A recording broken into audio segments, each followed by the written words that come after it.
ดินตาบอดเป็นดินแนวใดดินตาบอดเป็นดินแนวใดดินตาบอดเป็นดินที่บ่มตอนนี้ก็กำลังจัดใบตะดินเกี่ยวไปส่งให้กับลูกค้าเนาะตอนนี้ออกมานำกันทั้งหมดอยู่เสา7 ชุดที่ลูกค้าฝากให้เราจัดการเรื่องของใบตะดินให้เนาะตอนนี้ออกมาแล้วอยู่เสา7 ชุดแล้วก็ลูกค้าถามมาบางจุดเนาะที่ว่าสำคัญหลายนะคำถามนี้บอกว่าดินตาบอดเป็นดินแนวใดดินตาบอดเป็นดินแนวใดดินตาบอดเป็นดินที่บ่มีทางเข้าไปหาดินเป็นดินที่บ่มีทางเข้าเขาจะสังเกตอะไรดินที่บ่มีทางเข้าตอนเราไปซื้อมันก็มีทางไปอยู่แต่สำคัญคือเอาเวลาออกใบตะดินปุ๊บให้เรามาเบิ่งในใบตะดินนี่เนาะอันนี้เป็นดินที่มีทางเข้ามันจะมีทางผ่านหน้ามันจะบ่เป็นล็อกแค่สี่เหลี่ยมถ้าดินที่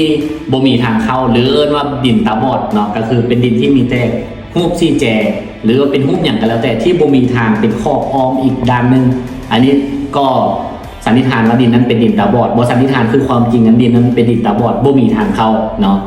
อันนี้คือเป็นดินตาบอดบ่ควรซื้อดินตาบอดเนาะถ้าจะซื้อก็